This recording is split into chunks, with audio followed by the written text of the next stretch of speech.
اس مال کی۔ وَلَهُنُّ الرُّبُعُ مِمَّا تَرَكْتُمْ إِن لَّمْ يَكُن لَّكُمْ وَلَدٌ، اور ان کے لیے چوتھائی ہے تمہارے ترکے کا اگر تمہاری اولاد نہیں ہے۔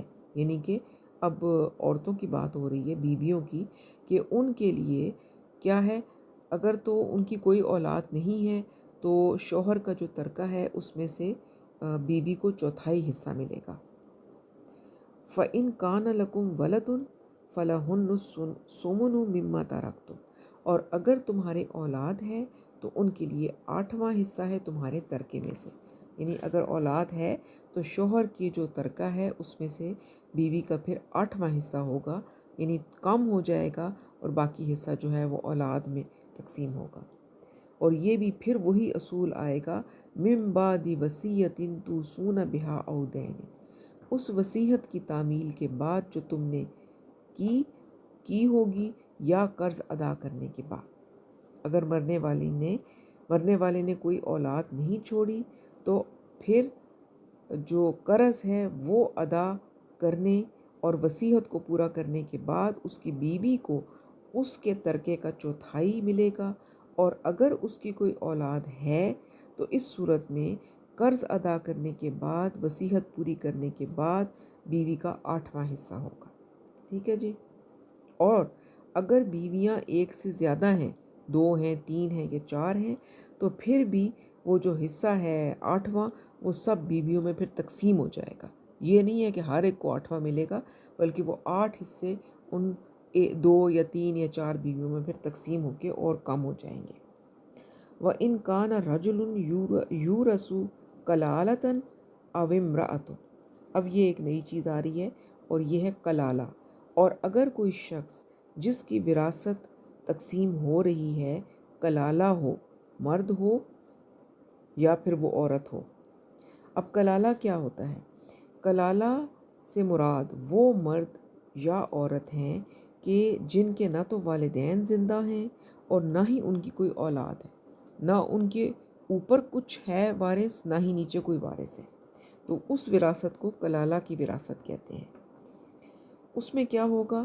وَلَهُ أَخٌ أَوْ أُخْتٌ فَلِكُلِّ وَاحِدٍ مِّنْهُمَا السُّدُسُ، اور ان کا ایک بھائی یا ایک بہن ہو تو ان میں سے ہر ایک کے لیے 6واں حصہ ہے۔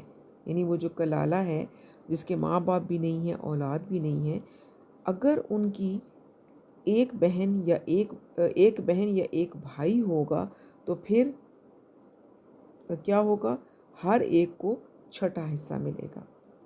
فَإِن كَانُوا أَكْثَرَ مِن ذَلِكَ فَهُمْ شُرَكَاءُ فِي الثُّلُثِ، دوسری صورت، اور اگر وہ اس سے زیادہ ہوں، ایک سے زیادہ ہوں، تو سب 1/3 میں شریک ہوں گے۔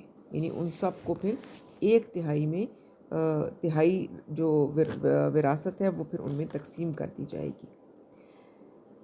مِن بَعْدِ وَصِیَّةٍ یُوصَىٰ بِهَا أَوْ دَیْنٍ، اس وصیت کی تعمیل کے بعد جو کی گئی اور ادائے قرض کے بعد۔ یعنی یہ 2 شرطیں جو ہیں یہ بہرحال باقی رہیں گی کہ مرنے والے کے ذمے اگر کوئی قرض ہے تو پہلے وہ ادا کیا جائے گا، پھر اس کی وصیت کی تعمیل کی جائے گی، اور اس کے بعد جو بھی اس کی میراث ہے وہ وارثوں میں تقسیم کی جائے گی۔ تو یہ تھی تقسیم جو کہ بتائی گئی، جو اللہ تعالیٰ کی طرف سے مقرر کر دی گئی ہے۔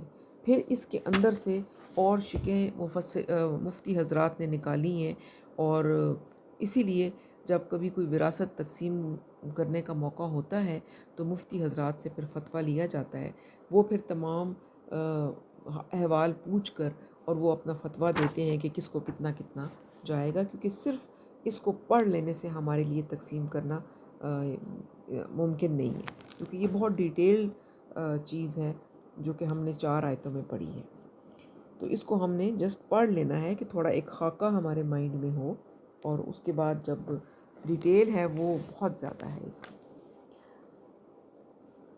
آگے ہے جی، غیر مضار، بغیر کسی کو ضرر پہنچائے۔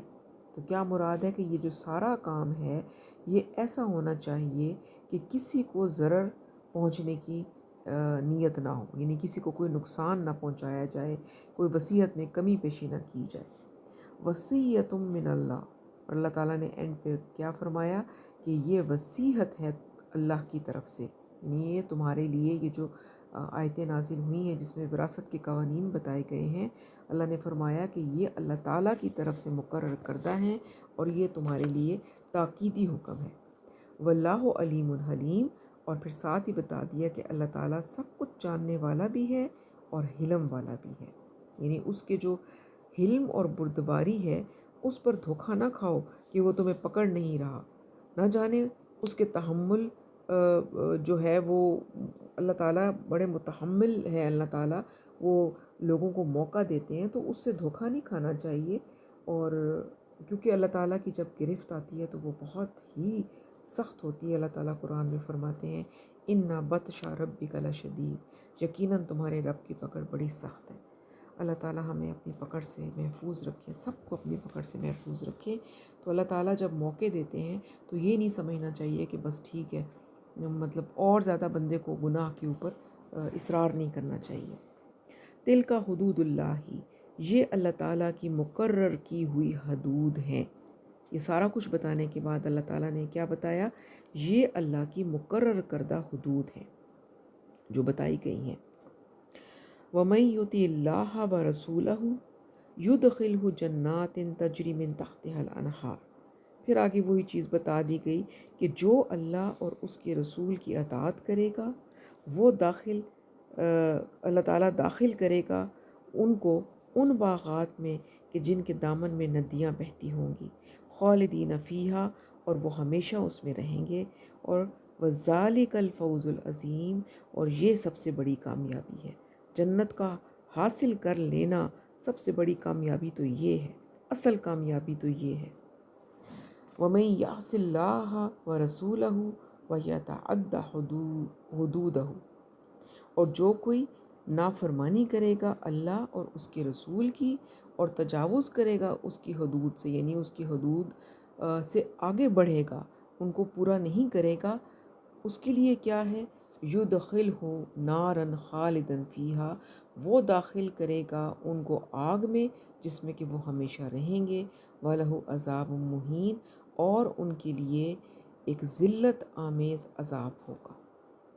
اللہم اجرنا من النار، اللہ تعالیٰ ہم سب کو اپنے عذاب سے محفوظ رکھے، اللہ تعالیٰ ہم سب کو دنیا اور آخرت کی رسوائیوں سے بچائے اور ہمارے عیبوں کو ڈھانپے رکھے، اور ہمیں اپنا اطاعت گزار بنائے اور اپنی حدود کے مطابق زندگی گزارنے کی توفیق عطا فرمائے۔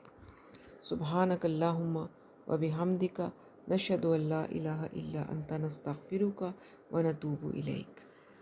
السلام علیکم ورحمۃ اللہ وبرکاتہ۔